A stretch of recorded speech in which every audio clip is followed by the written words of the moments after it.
old friend.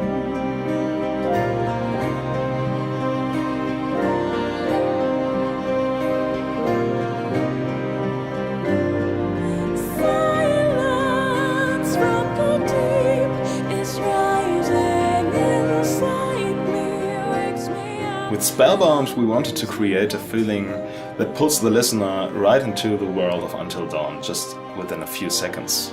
Spellbound was one of the last songs we recorded for this album, besides that little King of Thieves introduction. It's based on a very old demo that Pascal, Nele and Martin recorded back in, I don't know, 2010 maybe.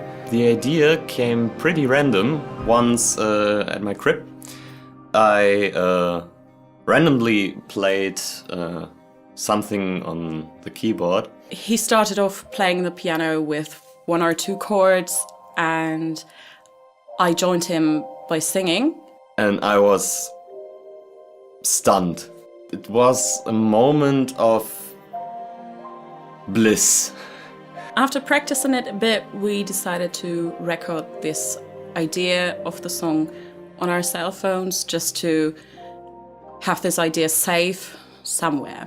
Then, unfortunately, we couldn't came up with something else. After years, we dug up this song once again and felt the same strong tension we felt the very first time we played this. One day we decided that this could be a little piece of music that just sets the listener into the right mood for the album. After all we have written for Elvellon, it became a much easier process to understand what's the song about and what it needs to be.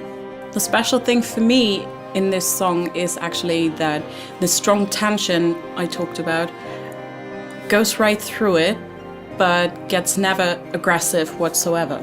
So we worked with a dramatic and dreamy atmosphere at the same time to represent this forsakenness that is such a big thing on this album.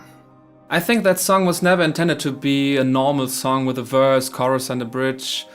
In the end, the song culminates in a big outbreak of the orchestra itself and some epic percussions, which I really hope will show you the importance of this song. As always, it turned out to become much longer than we thought it would become. But I think it still feels different from what you expect from a typical Elvellon song. It has no chorus, no real verse. It's just evolving from the start to the end. And yeah, that's Spellbound then for today, after some arrangements. But that's it, what you hear today. Responsible for life and time. The clock ticks calm but straight. It's winded up by fate itself to lead all things I set. Dreams brought tall, so beautiful to wither and fall off. Rectum. Okay. For a long time, Rectum was the only song you can hear from us on the internet, like on Facebook or YouTube. And I think that's part of the reason why this song became like our little own anthem. The song for me that marks the end of kind of an identification stage of Elvellon and the music we want to play. Musically, it has everything an Elvellon song needs.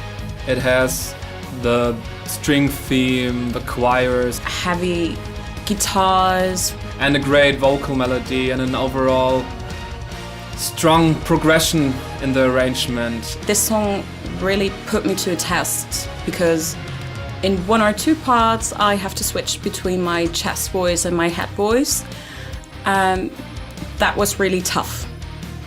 The first versions of Rectum came into being when Pascal and me had one of our most horrible writing blockades. We only just lost our rehearsal room and worked solely on the PC to improve our songs further and further. Nevertheless, we continued working on an early and incomplete version of the song, and slowly but surely the work in progress began to flow again.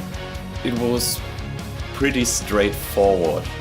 Pascal played the chorus chords again and again until a melody started to arise inside of my head.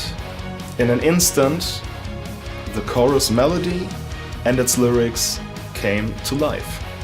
The lyrical concept stood. We, well, especially Madden, knew what to do with it. Rectum represents the embodiment of time, fear, and the ability to make your own decisions when it matters. After Gilbert joined the band, we showed him the demos, and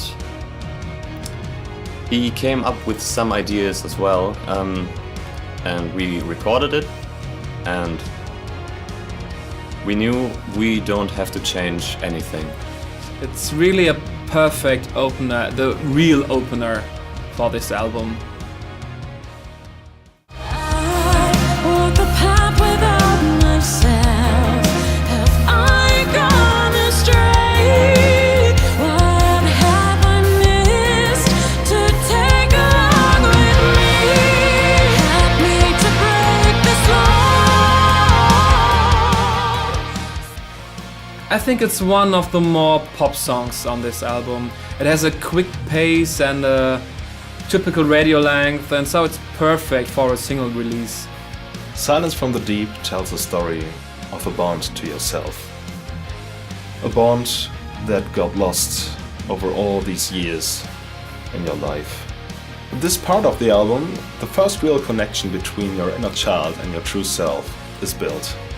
Everything can be alright, but one day you will hear a silence inside yourself. And this silence becomes audible more and more. The chorus here contains the first concrete indications that there could be an end to this loneliness and to this depressing silence. The beginning of the songwriting process was quite interesting.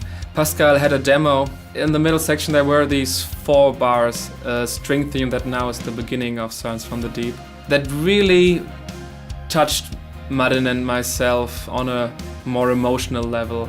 It's based on a major scale, so major scales normally sound a bit happy or light, but there it sounded not sad but melancholy. Yeah, I think that's the right word. And that really got our attention, and we built up the song really from that 4 bars. And of course it turned out to be something completely different than the demo Pascal did. It's a very open song, and it kind of underlines the female-fronted thing we do in our music. Our first try to involve the audience to sing along with us. I remember the very first time we performed it in front of the audience. I didn't thought that we would succeed. And we were very, very curious about how do people like our new song, actually. But the past shows have shown that the audience and the ones who like us will always sing along. That was a pretty good feeling. That made me proud. That was really a success, and people did like it, and so it became a safe part in our set list for live performances. It is definitely one of the strongest songs on this album.